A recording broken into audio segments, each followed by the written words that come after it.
everybody. How are you today? Just wanted to tell you how much I miss you. I really, really miss you. And I'm glad that we're able to share this book together so we can feel a little more connected. And it's hard to believe, but it's Friday and we are already up to chapter 8 in our Spring According to Humphrey book. So let's get started. You'd think by now my job as a classroom hamster would have taught me what to expect in the classroom. But still, I was often caught off guard by humans and their behavior, especially that Friday. Friday is always the day of the week when I go home with one of my classmates for the weekend. I have fun, and I get to learn even more about my human friends. But instead of revealing who would take me home for the weekend, Mrs. Brisbane made a surprising announcement.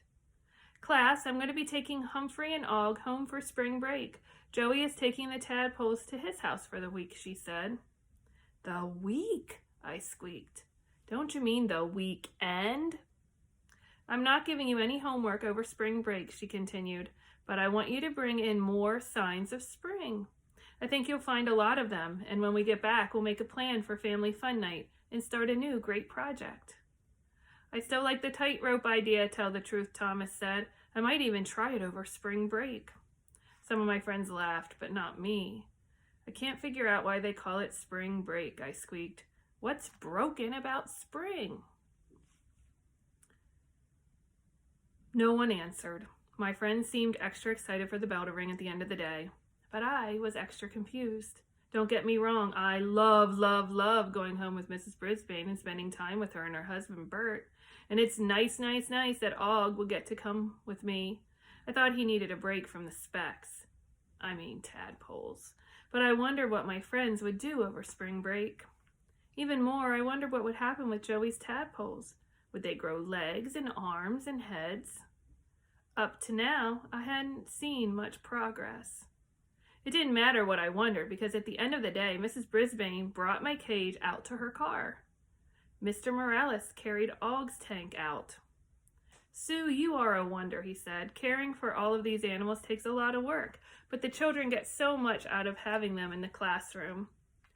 I guess it does take a lot of work to care for animals, but as a classroom pet, let me say that it takes a lot of work to care for humans too.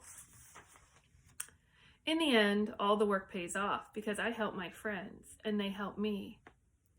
I like Mrs. Brisbane's house. It's painted a cheery shade of yellow, almost the color of a golden hamster like me, and has white shutters.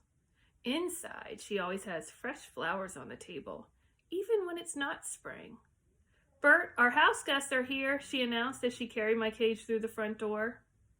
Mr. Brisbane rolled his wheelchair to the door and she put my cage on his lap. Welcome back, Humphrey, he said. You're just what we need for spring break. Thanks, I squeaked. After he put my cage on the large table in the living room, Mrs. Brisbane said, Let's get Og out of the car. Mr. Brisbane rolled his chair outside, and when he came back, he had Og's tank on his lap. He and Mrs. Brisbane set it on the table next to me. They're used to being together all the time, she said. Mr. Brisbane nodded. It's hard to understand, but somehow this hamster and this frog are truly friends.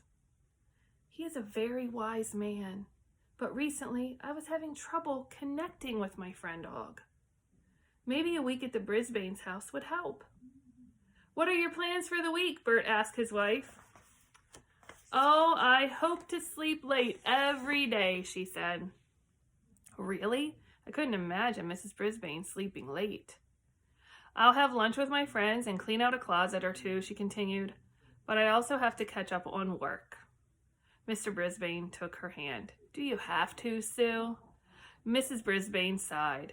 I really need to figure out what our class is doing for family fun night. The theme this year is the circus, and I don't have a clue. Mr. Brisbane thought for a moment. You could be clowns.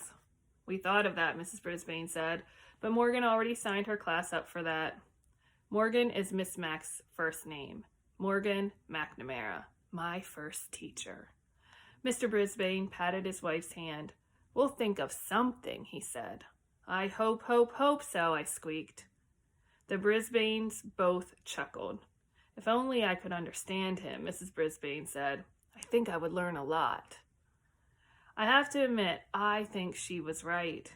While the Brisbanes ate dinner, I talked to Og. Do you know what? I asked. I just thought of something. He replied with a single boing. You know how a circus has all kinds of animal acts? As soon as I squeaked animal acts, my whiskers began to wiggle. They're mostly large and fearsome creatures like lions and tigers and elephants. Some of them jump through hoops.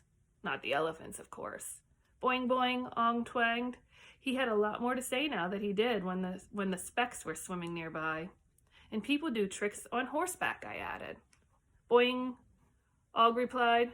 Humans love them, I said, and I know a couple of other animals that humans love to watch. After dinner, the Brisbanes came back to the living room. Anything on TV? Bert asked. Not really, Mrs. Brisbane replied. Let's talk about the circus. Mr. Brisbane leaned back and stared at the ceiling for a moment. I haven't been to the circus for years, he said. Not since Jason was a boy.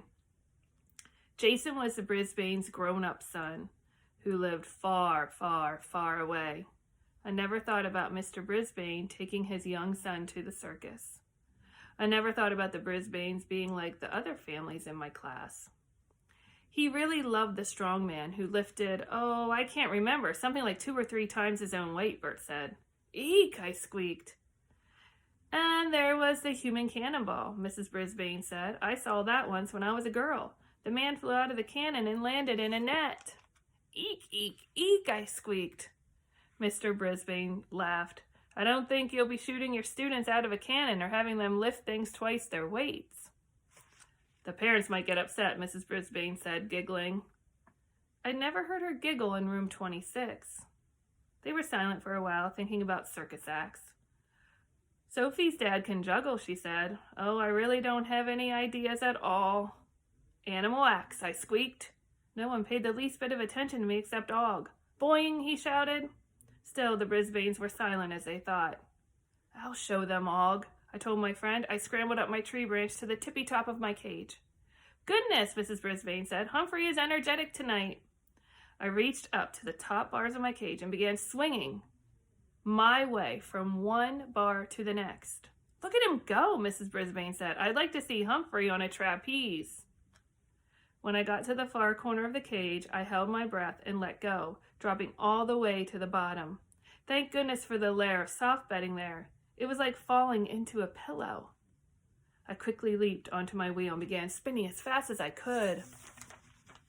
Luckily, the Brisbanes noticed. Look at him go! He's amazing!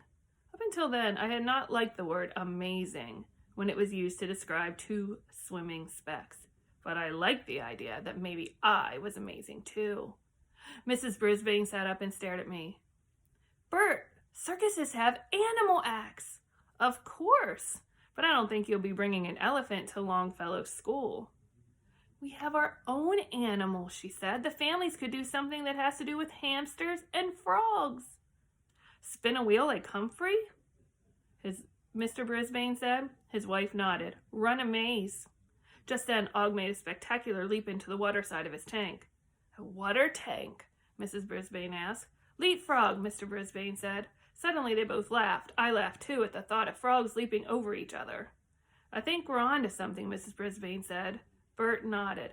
Thanks to Humphrey and Og, as always. You're welcome, I squeaked.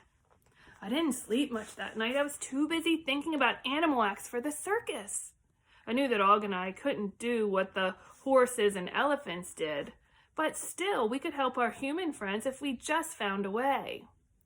Mrs. Brisbane slept late on Saturday and spent the rest of the day cleaning out a closet and filling boxes with clothes and books and all kinds of things to give away. She called it spring cleaning. Bert cleaned out his closet as well. What about the circus? I squeaked when they both settled down in the living room for a cup of tea after dinner. Humphrey, you're always telling us what to do, Mrs. Brisbane said. If we could only understand you. I do have great ideas sometimes, I said. I wish you could understand me too. I was never completely sure whether Og could understand me either, but he chimed in with a very loud boing. The Brisbanes both laughed long and hard. I wish they could come here every weekend, Mr. Brisbane said. Mrs. Brisbane nodded. But my students get so much out of having Humphrey come home with them. It was true. I was a big help to my fellow students, but I wanted to help my teacher as well. I have some new thoughts about the circus acts, Mr. Brisbane said. You'll need a ringmaster or a ring mistress. Good, good, good, I exclaimed. Mrs. Brisbane yawned loudly. Good idea, Bert, she said, but right now, I just want to get some sleep. Tomorrow, Mr. Brisbane agreed. They headed toward the bedroom. Og, I said to my friend, it sounds like we'll have to wait until tomorrow to find out what room 26 is doing for family fun night. Boing, he said. It was a very disappointed boing. Humphrey sprang things. Spring break is fun, that's a fact. But will we come up with a circus act? We're going to have to find out if Humphrey and Og will be in the circus. So, I can't wait to see you next week. Have a wonderful weekend and tune in on Monday for Chapter 9. And we will also go over our birthdays for next week. So be sure to tune in on Monday. Have a great weekend, everybody.